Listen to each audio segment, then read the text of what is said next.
Morning, everybody. Welcome to CW Live.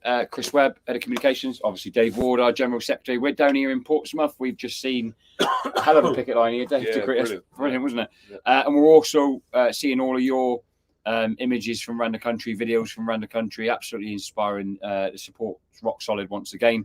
Dave, it's day 16 now.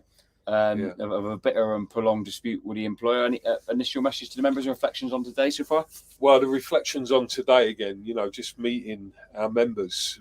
We had a couple of hundred people out here on the picket line down at Portsmouth. I think I endeared myself with them straight away. Big, passionate football fans down this neck of the woods, Portsmouth. And I got the song wrong. I sang When the Saints Go Marching In. I think that was on purpose, David. Yeah, I think it was. Yeah. So, they were all in great spirits. We've had conversations this morning, meetings, FaceTime meetings, phone meetings with pickets up and down the country.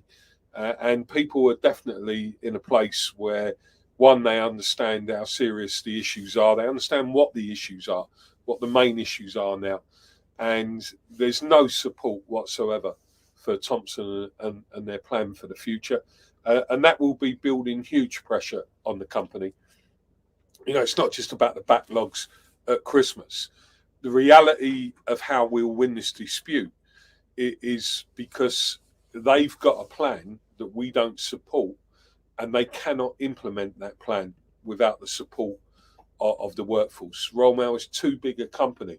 They can take executive action, and I know a lot of people are fearing that, but we'll have a strategy ready to deal with that. And, that is about one of those moments where what you'll see coming from that will be complete and utter chaos. And the company won't be able to sustain their services in that sort of chaos. So, that's going to play into our hands when they do that. We've got to be ready. We've got to talk to our members about that. But genuinely, I've been in these situations before when a company, even in one office, tries to introduce a level of change that the local workforce don't support. And, there's ways there where you can pile the pressure on them, keep asking them, well, what do you want them to do? What do they want you to do? Blah, blah, blah. And in the end, people just go, well, we just can't beat these people. So, look, we've got plans for the future. We're going to be reballoting. We've got Postal Workers' Day next Wednesday. We're going to it's Wednesday, isn't it? Next Wednesday, 21st. Next Wednesday, ahead of the strikes. We'll be going back to Royal Mail, offering them a further opportunity. I had to think over the last couple of days about how we can approach talks again to freshen things up. And we're working quite hard here on our alternative now. And I've been talking to people in and around the picket lines about why the ideas that we've got for the future and how we can use Royal Mail's infrastructure and how the government should be using Royal Mail's infrastructure, unrivaled, unique infrastructure, how we can make that the core of the business plan going forward, rather than Royal Mail's idea, which is to bring in a new workforce basically because they don't believe that they can compete unless they compete on the race to the bottom. And also not use the advantage that they've got over the other companies by abandoning, the AM delivery period, which we think will be a disaster for customers. So we've got all the arguments here. We're going to work hard on them through the Christmas period. I can tell you something else we've got lined up. We've got a biz select committee on Royal Mail. I think it's on the 16th or 17th of January. I've been on a meeting since I've come off the picket line this morning talking about that, where we'll be giving evidence and you'll all be able to see that about the whole of this dispute about Royal Mail. That'll be in front of a cross-party, political grouping like you saw. I think Mick Lynch done one recently where, he was explaining the position from the railway workers' point of view. But we'll be able to focus a lot on how the business has made huge errors at the top of the business. And now they're trying to cover those errors up now by blaming the workforce. So we've got a lot in store coming up. And we've also got a meeting with the shareholders that will now take place in the new year. I know a few of you were asking about that the other day. It is an important meeting. But again, I've come off a meeting this morning with the company that we work through the intermediaries who set up those meetings with the shareholders in exactly the same way we did it with BT. And we've agreed with them that because of the Christmas, period, a lot of these companies close down fairly early for Christmas. We're better off now doing that in the new year, and we're going to do that in tandem with the reballot of the members, with the Biz Select Committee.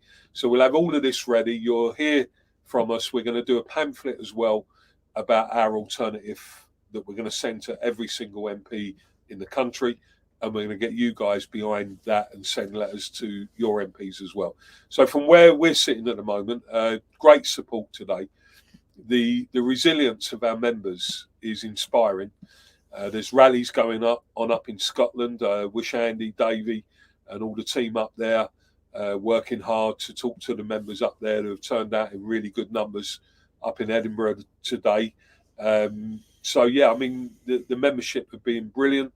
They know that Thompson is not in the right place. If you heard me earlier on, I did say a bit of breaking news. We had a response from King Charles to our postcard that we delivered last Friday.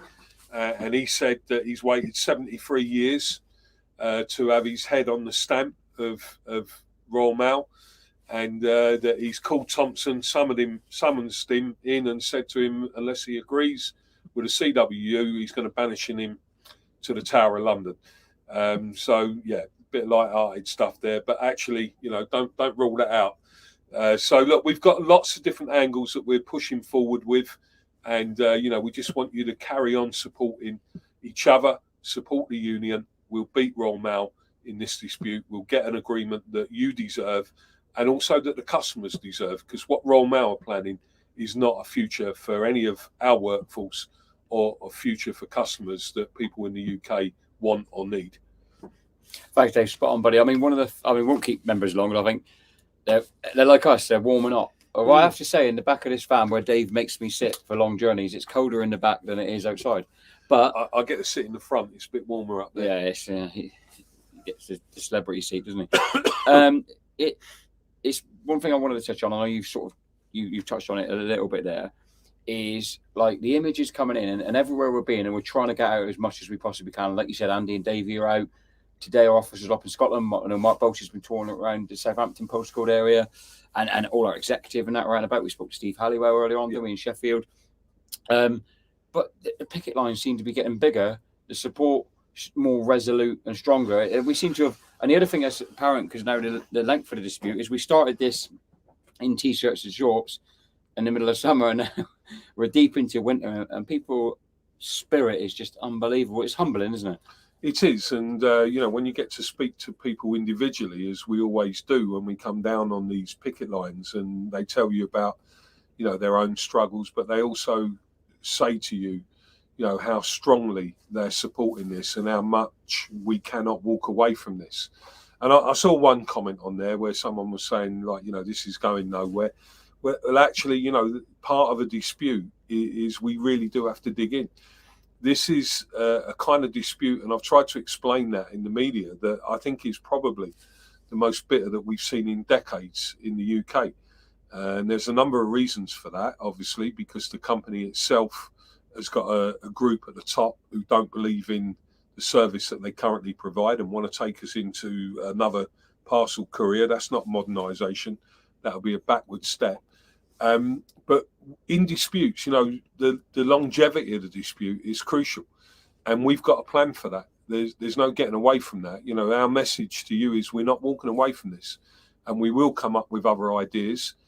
We understand, that's frustrating for people, but honestly, the amount of people that we're meeting and speaking to are in this for the long haul, and they're ready for that reballot. That will be a pivotal moment in the new year. In the meantime, of course, we'll try and get back round the table with Royal Mail. We have got one or two ideas on how we can push some of the issues with them, and just to repeat on one or two of those issues.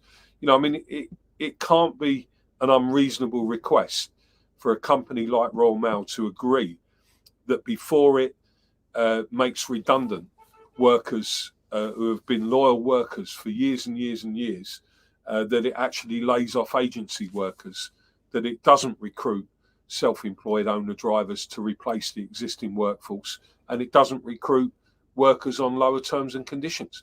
They have to prioritise the existing workforce. That is number one basic requirement of any company that looks after its own workers. So, we have got to get them to sign up to those sort of conditions, and we've also got to get them to make it clear to them that we cannot support a business plan that is going to shrink the business to such a degree that Royal Mail will never be able to sustain the daily deliveries that we currently do. That's not a good prospect for the future. You can actually use those daily deliveries as a leverage for new products, new services, and expanding the role of postal workers. That's why we've got to back our ideas. We'll be coming out and setting out those ideas to you in the new year. You'll see that all before the reballot takes place. We've got a lot of plans ready.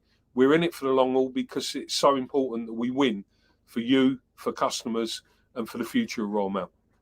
Thanks, Dave. It's brilliant. I mean, I suppose want to touch on one thing. We got quite a lot of members, absolutely, justifiably so, have been saying, like, how do we get our message out there further? People saying, like, well done to you and others, Andy and others, who've done great interviews to raise the cause. And then next week, what we got National Postal Workers Day on Wednesday the 21st. So we're going to be taking an advert out in some of the national newspapers. We're going to be doing some good video content, and crucially, we'll be asking our members to get out there, and we'll be asking the public to say well done and endorse the posties and the parcel force workers in the front line. How important is it that we try and what sort of widen the scope of the dispute now, and sort of make sure that we've obviously got huge industrial pressure on Royal Mail. You're seeing, 7 or 8 outlets in the media this morning were running a story of foxes and rats eating mail because it's been left outside, etc. They are under significant industrial pressure. How do we crank it up in other areas? Well, you crank it up by getting the members, which is, as we're often saying, you hear me saying it all the time, it is actually the company's greatest asset if it only believed in its workers rather than attack its workers in the way that it's been doing, including on this latest issue. I saw a comment there about the sick pay. That's just outrageous. I had a guy write to me last night, clearly in severe distress. We're contacting him today, who's been on long-term sick leave to a point where he was getting sick pay, and he's got caught up in that process that Royal Mail now are doing. You just can't have people dealing with that type of thing. So the issue for us is, how can the membership get these arguments out there? And National Postal Workers Day is part of that. And, getting the members to talk to businesses, to talk to your customers all the time and get the real arguments across. You've heard us get frustrated when the only thing that the news people want to talk about sometimes is pay. We have gone to, good sort of lengths now in our interviews to make it clear that it's more about jobs now. Obviously, pay is important, and we want to get the best pay deal we can. But the future of your job and the future of the service are the two key issues that go hand in hand. And we need you out there on some of that stuff, talking to people. And I think we'll get the support. We'll widen the support. It's interesting to see, there was a piece on the BBC this morning from their business correspondent around the impact on small businesses. And we've got plans, we'll be engaging soon with a small business federation. And we know from already talking to some of those that many of them are aghast when you tell them what Royal Mail has actually got planned for the future of the service.